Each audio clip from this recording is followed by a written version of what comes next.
This 1889 portrait looked harmless until historians discovered the real story about the child. Dr.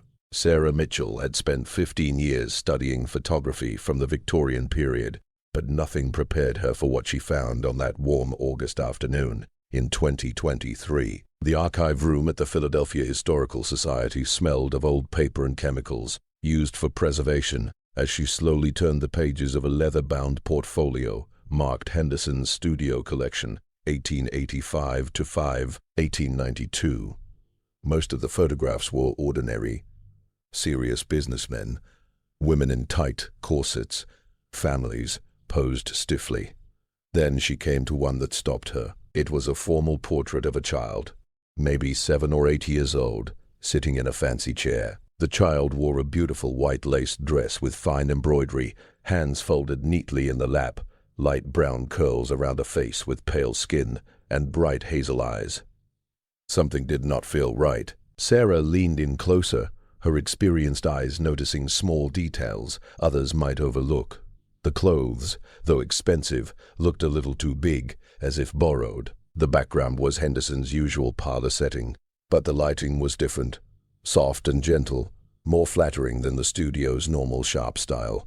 But it was the child's eyes that froze her. Even with the proper pose and fancy outfit, there was a haunted look in that gaze, a kind of deep sadness no child should have.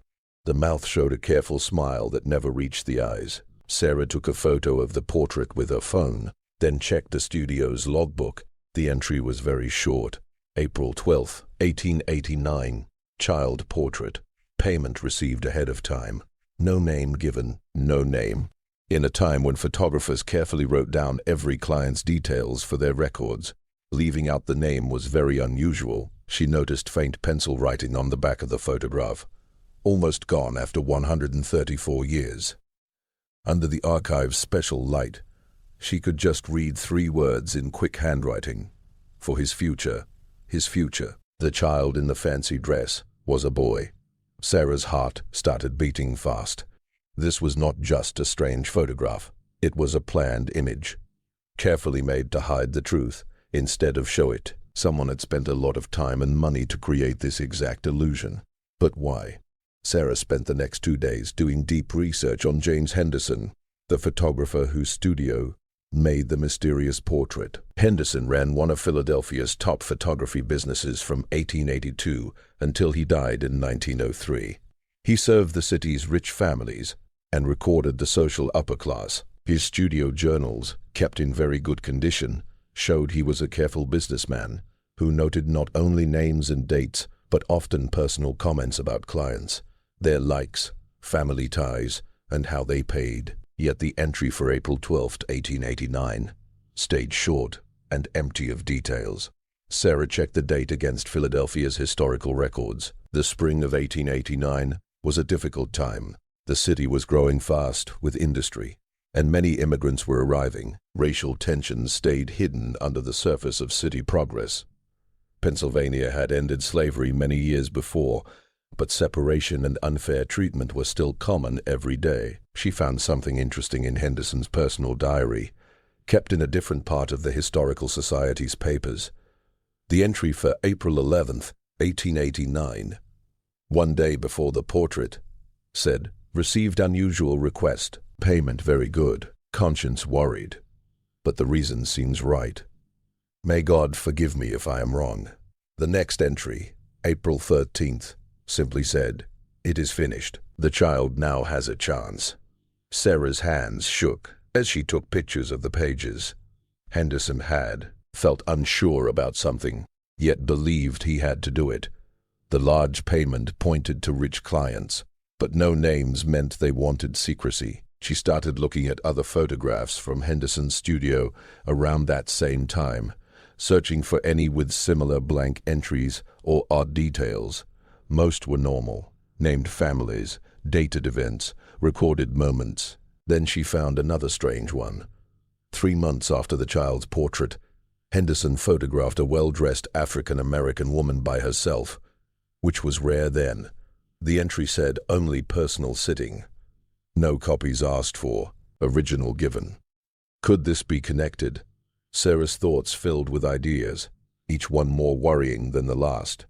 She needed more facts, census records, city lists, newspaper files.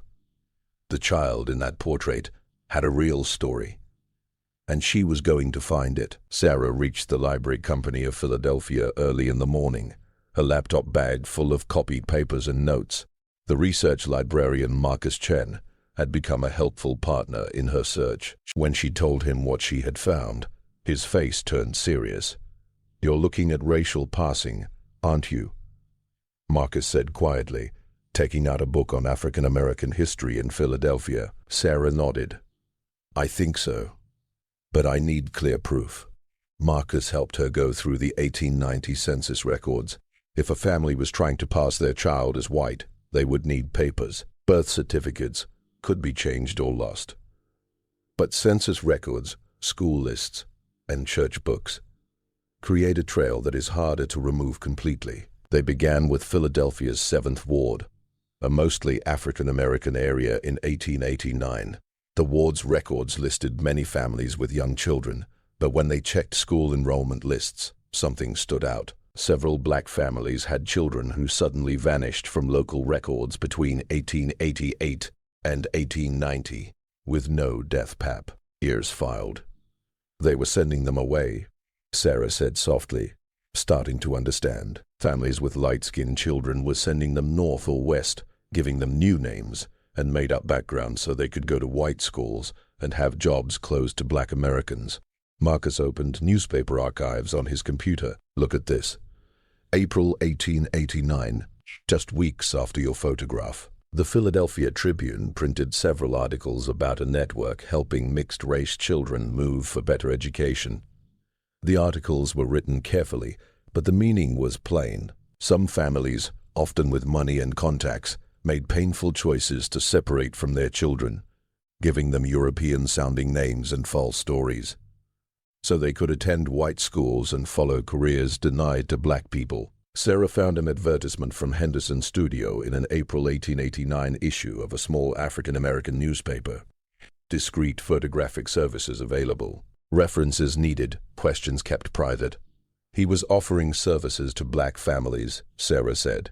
Exactly for this reason. Marcus leaned back. Henderson was not only a photographer for high society, he was part of a secret network helping families protect their children from segregation. That portrait was not simple. It was an act of change. Sarah's big discovery came from an unexpected place. A set of personal letters given to the Historical Society in 1967, still not fully organized or listed. The donor was an older woman named Ruth Patterson, who left letters covering 50 years. Among them, Sarah found one dated May 3rd, 1889, written in nice handwriting on good paper. "My dearest sister, it is finished. I held him one last time yesterday before Mr. Henderson took the photograph.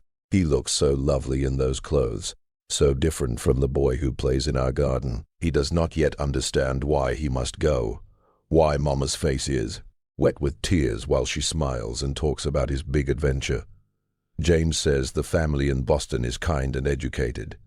They have no children and will raise him as their own son. He will go to the best schools. He will never feel the pain of being turned away, called bad names, or denied what should be his. But sister, the price hurts. My heart breaks with every breath. I am trading my son's company for his future. Is it right? Is it kind? I no longer know. I only know I love him too much to let him face what we have faced. The portrait will be all I have left of him. Mr. Henderson promised to make one for me too. Though it cannot be shown, cannot be explained, I will keep it hidden and look at it alone, remembering the child I gave birth to. The child I must now act as if he never existed. Pray for me, sister. Pray for us all. Your heartbroken Constance." Sarah read the letter 3 times, tears running down her face. This was not just old history. It was a mother's deep pain, saved in words and paper. She searched quickly through more letters. Ruth Patterson had been Constance's sister and kept their letters for many years. There were more letters following the boy's life in Boston. Careful updates sent through trusted people, never direct messages that might reveal the secret. The boy's new name was Thomas Ashford. His new family had ties to Boston's abolitionist groups, forward-thinking Quakers who knew the risky plan. Thomas would be educated, kept safe, and given chances his mother could never give. But the cost, the terrible cost, was that he would never know her name, never understand the sacrifice that gave him his new life. With a name at last, Sarah's work moved faster. Thomas Ashford appeared in Boston City records in June 1889, listed as the adopted son of William and Eleanor Ashford, owners of a textile business on Beacon Hill. School records showed Thomas attending the famous Boston Latin School from 1891 to 1896. His grades were excellent in math, literature, and ancient languages. A newspaper story from 1894 mentioned young Thomas Ashford winning a city essay contest. But Sarah noticed something odd in the school's yearly photographs. Thomas always stood at the side, never in the center with his classmates. In group pictures, he was often placed in ways that kept him a little apart. Even when he succeeded, there was distance. She found his entry to Harvard College in 1896, one of only a few students accepted from Boston Latin that year. He studied law. Newspaper mentions were few but steady. A perfect student, proper, ordinary, in every way that helped someone stay unnoticed. Sarah followed his graduation in 1900, then his acceptance to the Massachusetts bar in 1901. Thomas Ashford, lawyer, opened a small office in Boston's financial area. Marriage records from 1903 showed he married Elizabeth Whitmore, daughter of a banker. The wedding notice, in the Boston Globe, described a quiet ceremony at Park Street Church. The photo with it showed a good-looking young man with light brown hair, hazel eyes, and features that could pass for Mediterranean, Irish, or many European backgrounds. He had succeeded in the disguise, but at what price? Sarah found property records showing Thomas and Elizabeth bought a house in Cambridge in 1905. Birth records listed 2 children, Margaret in 1904 and William Jr. in 1906. He had created a life, a family, a career, all built on a needed lie. But did he ever question where he came from? Did he ever guess the truth? Sarah wanted to know if Thomas ever learned about his real beginnings. She contacted the Boston Historical Society and explained her work. A young archivist named Jennifer Rodriguez became interested and started searching their collections for Ashford family items. 3 weeks late, Jennifer called with news. We have a donation from 1952. Personal things of Thomas Ashford, who died in 1948. There is a locked wooden box that was never opened. The donation note says it should only be opened for serious historical study. I think this counts. Sarah took the first train to Boston. The box was small, made of mahogany, with brass hinges darkened by time. Jennifer arranged for them to open it in the conservation lab with proper records and witnesses. Sarah's hands trembled as Jennifer carefully opened the old lock. Inside, wrapped in yellowed tissue paper, was a photograph. The same pose, the same dress, the same troubled eyes. But this copy had something the other one did not. On the back, in the same woman's handwriting Sarah had seen in Constance's letters, were words in faded brown ink. My beloved son, born March 14th, 1881. You carry my love into a world I cannot enter. Be happy. Be free. Be everything we hoped for.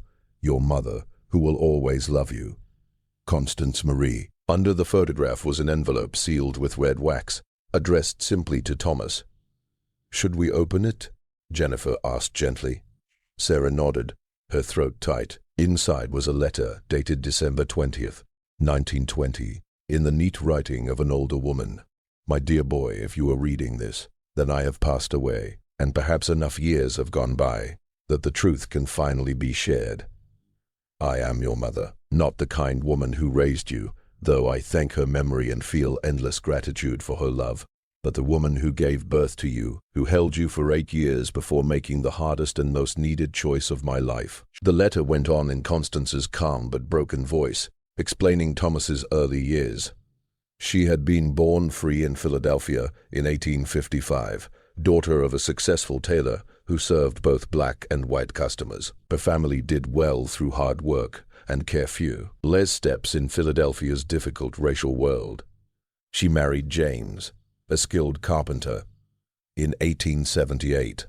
Thomas was born in 1881, and from the start, they saw his very light skin. Constance's own grandmother had mixed race, and those family traits appeared strongly in Thomas. "We loved you fully," she wrote. "Your father would hold you for hours, singing old songs, making you laugh. We hoped we could keep you, raise you in our neighborhood, shield you with our love.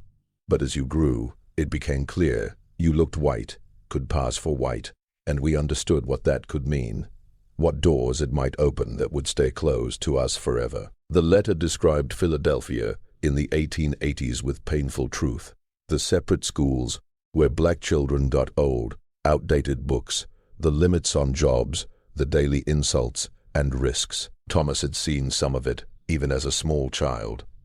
A white shopkeeper once refused to serve Constance while Thomas stood next to her, saying to get that white child away before someone thinks you stole him. That night, your father and I decided. We spent 2 years getting ready, saving money, finding contacts through the church. We reached families in Boston who were part of the abolitionist movement, people who understood our plan. The Ashfords agreed to take you, raise you as their own, and give you the schooling and chances we could not. The day at Henderson's studio was planned carefully. The dress was borrowed from a rich white family Constance's father had worked for. The formal pose, the soft lighting, all made to create a photograph that could support Thomas's new identity if anyone asked questions later. I held you the night before. You fell asleep in my arms, and I memorized every detail, your breathing, your warmth, the way your hand held my finger. In the morning, we told you that you were going on a big adventure to live with new parents who would you wonderful things. You were excited, my brave boy. You did not understand you would never come home. The letter said Thomas learned the truth in 1921, when he was 40 years old. Constance had written to him through a trusted pastor who had helped with the original plan. She had heart disease and knew she did not have long. She wanted him to know before she died. According to the letter, Thomas came to Philadelphia in January 1921, pretending to be a lawyer checking family property. They met in a church basement, mother and son, like strangers after 32 years. Sarah found proof of this meeting in Thomas's own diary, also in the Historical Society's box. His entry from January 15, 1921, was written in handwriting that mixed calm and strong feeling. I met my mother today, my real mother. I have spent 40 years building a life based on something hidden. No, not hidden, a sacrifice I never asked for, but one I have gained from every single day. How do I make peace with the man I have become and the truth of who I was born as? I am Thomas Ashford, Harvard graduate lawyer, husband, father, but I am also the son of Constance Marie, a woman who loved me enough to let me go. She is old now, weak, but her eyes, God help me. I have her eyes. We talked for 3 hours. She asked nothing from me, wanted no public notice, no connection that might harm what I have built. She only wanted to see me once more, to know her sacrifice had meaning. I told her I have a good life, a loving wife, beautiful children, respect in my community. I told her I am happy. She cried. I cried. We both knew I could never openly claim her, never introduce her to my children, never call her mother except in that basement room. When we said goodbye, she gave me this photograph, the one from Henderson's studio, the one she had kept hidden for 32 years. On the back, she wrote words of love, I will keep until I die. Thomas kept that photograph secret for the rest of his life, 27 more years, locked in the mahogany box. He never told his wife, never told his children. The weight of knowing, Sarah realized, was as heavy as the original secret. Sarah knew she had to find Thomas Ashford's living family. Using genealogy databases and public records, she followed his line to the present. His daughter, Margaret, married and had 3 children. His son, William Jr., had 2. The family tree reached today with great-great-grandchildren living in Massachusetts and other places. She focused on Thomas's oldest living descendant, his granddaughter, Catherine Morrison, age 87, in a retirement home in Cambridge. Sarah called and explained she was studying historical photography and had found information about Catherine's grandfather. When they met 3 days later, Catherine was clear-minded and interested, with family photos around her small apartment. "Grandfather Thomas died when I was 7, she said. "I remember him as kind but quiet, always perfectly dressed. He never talked much about his early years." Sarah opened her laptop and showed Catherine the 1889 portrait. "Does this look familiar?" Catherine leaned in and studied it closely. "No, I have never seen this. Who is this child?" "It's your grandfather," Sarah said softly, "when he was 8 years old." She spent the next hour explaining everything. Constance's sacrifice, the Philadelphia network, Henderson's part, the secret meeting in 1921, the locked box. Catherine listened without speaking. Her face moved from shock to disbelief to tears. "Are you saying we are black?" she asked at last. "Your grandfather was born to a black mother in Philadelphia," Sarah answered. "He was raised as white, lived as white, and built his whole life on that identity. But yes, you have African-American roots." Catherine sat back, thinking, "All my life we have been this proper Boston family, Mayflower descendants, Harvard graduates, and it was all built on what? Not a lie," Sarah said strongly, "a way to survive. Your great-great-grandmother loved your grandfather so much that she gave him up so he could have a better future. That is not trickery. That is sacrifice." Catherine's eyes filled with tears again. She never saw him again after that 1921 meeting. Constance died in 1923. Thomas went to her funeral, but stayed far away. He could not risk being noticed, could not admit who she was to him. How lonely that must have been, Catherine whispered. For both of them. Sarah's research appeared in the Journal of American History 6 months later, with the 1889 portrait and parts of Constance's letters. The article, called "Passing and Sacrifice: One Family's Struggle with Racial Identity in Victorian America," got attention quickly. Catherine Morrison, with 17 other living descendants of Thomas Ashford, held a private meeting in Philadelphia.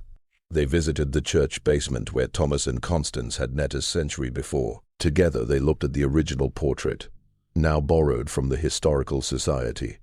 Catherine stood in front of the picture of her grandfather as a child, seeing it with fresh understanding. "He looks scared," she said quietly, "dressed up like a doll, posing for a photo that would wipe away everything he knew. He was so brave." They all were. The family decided to give the mahogany box and its contents to the National Museum of African American History and Culture in Washington, where it would join an exhibit on passing and racial identity. The portrait would be shown with Constance's letters and Thomas's diary, telling a story hidden for over 100 years. But they kept copies, printed photos they could hold, share, and remember. The family that had been white for 5 generations now had to face a history they never knew, ancestors they never named. At the donation ceremony, Catherine spoke in public for the first time. "My grandfather lived 2 lives, not because he chose to, but because he had to. His mother loved him enough to let him go, to give up her own joy for his future. That portrait is not just a picture of a child in a dress. It is proof of the impossible choices black families had to make, the love that required separation, the strength it took to survive." Sarah stood in the crowd, watching the portrait she had found displayed. Under museum lights, the child's troubled eyes seemed to look straight at her, carrying secrets now finally revealed. Henderson's photograph, made to help someone pass as white, had become something completely different. Proof of love, sacrifice, and the hard truths of American racial history. The seemingly simple portrait of a well-dressed child now told the truth it was created to hide. In finding Thomas's story, Sarah had given Constance what she never had while alive: recognition, honor, and the certainty that her sacrifice was not forgotten. The portrait, designed to erase a black child's identity, had in the end become the evidence that he and his mother's love had truly existed. Some secrets, Sarah thought, deserve to stay hidden, but others deserve to be known, no matter how many years it takes to bring them into the light.